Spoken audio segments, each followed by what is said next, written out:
Viimasel ajal on uudistest mitu korda läbi käinud juhtumid, kus inimeste tarbevesi on saastunud mingisuguse kahjuliku bakteriga. Selleks, et nüüd tagajärgedega tegeleda, tuleks tarbeveesüsteemid läbi pesta. Ja sellest räägimegi. Mõnda aega tagasi rääkisime teiega küttesüsteemide läbipesust, aga mida kujutab endast tarbeveesüsteemi läbipesu? Tehnoloogia mõttes on ta täpselt sama nagu küttesüsteemi läbipesu. Et me kasutame selleks voolavat vett ja õhuimpulsse ja niimoodi siis õhuimpulsid võtavad torusenti küljest mustuse lahti ja voolava veega tuuakse siis kraanist või kusagilt otsast välja, nii et jääb puhas vesi. Ja pärast siis tuleb ära ka tarbeveetrassid kindlasti desinfitseerida, mis on selle juures väga tähtis osa. Sellepärast, et kui on juba bakterikolooniad sees, siis neist muud moodi lahti ei saa kui desinfitseerides. Et kui me nüüd võtame näiteks need samad juhtumid, mis uudistest on läbi käinud, kus on kahjulikud bakterid sattunud torustikku, siis põhimõtteliselt tuleks tegelikult iga majapidamise torustik läbi käia.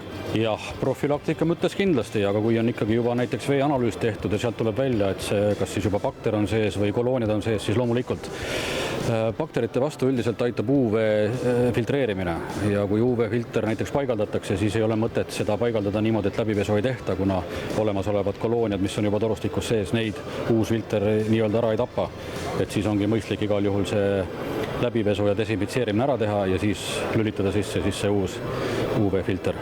No selline kogu süsteemi läbipesemine, see kõlab nagu millegi suure ja keerulisena. Kui suur see töö tegelikult on, kui keeruline see tegelikult on? Ega ta ei ole väga keeruline, kui on olemas vastavad teadmised ja vastav tehnoloogia. Meie tehnoloogia on see, et oma seadmetega me oleme veesõlmes ja üks tehnikutest siis käib mööda kraaniotsi või tussiotsi või pesumasinate otsi, sellepärast et seadmed, mis siis seda pesu teevad, suunavadki vee igasse kraani otsa, kust me selle välja laseme. Nii et ta justkui ei ole keeruline, aga ta muidugi võtab mingil määral aega, jah. Seda võiks teha profülaktika mõttes ikka perioodiliselt, jah. Aga alati iga asja eelduseks ja alguseks on veeanalüüs.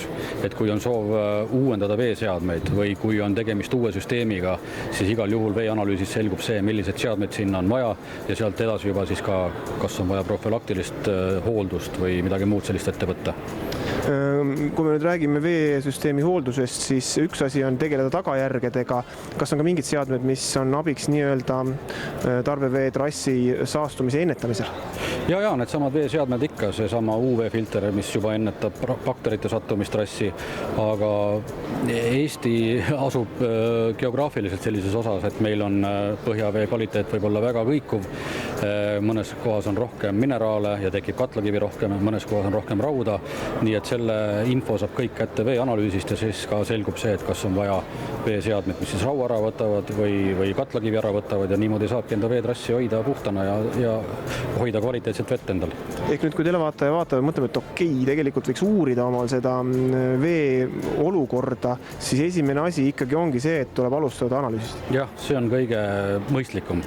Veeanalüüse võtavad koolitatud analüüsivõtjad, need analüüs saab teha Terviseametis, aga teatavaid analüüse teeme ka meie enda laboris, nii et jah, veeanalüüs on kõige aluseks. Ja kui nüüd siis laboris on analüüs tehtud, siis selle analüüsiga tuleb tulla teie juurde või siis teie aitate analüüsi võtmisega ja sealt sünnivad edased otsused? Siis me näeme, kas on rauda, kas on mineraale, kas on bakterit ja siis me saame juba soovitada, millised seadmed on kõige paremad. No selge, tarbevee osas olete te spetsialistid ja igas küsimuses tasub teie poole pöörduda, olgu siis profülaktika või juba probleemiga tegelemine. Stelo tootevalik, teenusevalik on tegelikult laiem. Ja, me tegelikult alustasime enda tegevust üldse kütteveega ja küttesüsteemidega ja sealt me saimegi teada, et küttevesi, mida Eestis küttesüsteemides kasutatakse, on üldjoontes seesama vesi, mis tulebki maa seest. Aga paraku ei sobi see küttesüsteemidele, sellepärast et kütteveel on oma nõuded ja neid me hakkasime siis uurima, nendega tegelema ja jõudsimegi küttesüsteemide läbipesuni, küttevee demineraliseerimiseni ja sealt edasi siis joogiveeni. Nii et jah, meie ütleme Stelo märksõnaks võiks ollagi vesi, nii küttesüsteemides kui siis ka tarbevesi. No küttesüsteemis ilmselt on sama olukord, et on lahendused, kuidas tegeleda tagajärgedega ja on lahendused, kuidas tegeleda ennetusega. Jah, eks ennetus ongi see, et uus küttesüsteem oleks mõistlik täita kohe nõuetele vastava veega. Ja mis nüüd eristab seda küttevett, demineraliseeritud vett pehmendatud veest, tavaline pehmendatud joogivesi, see veepehmendi ei võta ära veest elektrijuhtivust.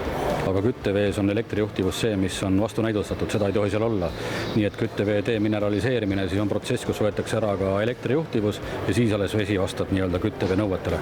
No ma ei saa küsimata jätta seda küsimust, et me oleme kõik harjunud ilmselt sellega, et kui kuskil räägitakse veefiltrist, vee filtreerimissüsteemist, siis see tähendab seda, et kuskil tehnoruumis seisab nurgas üks sinine, võrdlemisi kole balloon mingisuguse elektroonilise seadmega. Teie boksis on väga moodsad, hoopis helgemates toonides seadmed.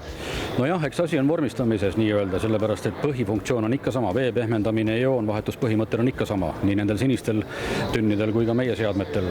Rauaeraldusel on see rauaeraldus ikkagi põhiline sama filtermaterjalidega, lihtsalt see vormistamise küsimus on nüüd siis erinev. Aga jah, meil on tõesti need Saksa tootja Grünbecki seadmed, keda me siin Eestis ja Lätis esindame ja nende pehmendid näevad tõesti mõnevõrra efektsemad välja kui need tavalised, mida praegu pakutakse üldjoontes Eestis.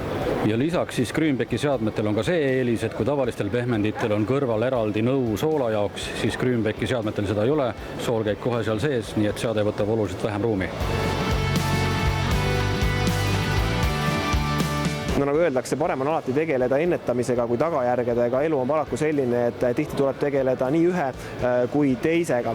No nii palju on sellest loost selge, et Stelos on spetsialistid, nemad teavad veest, vee puhtusest kõike. Tulge, arutage, rääkige oma muredest või ennetage oma muresi, kindlasti saate nõu.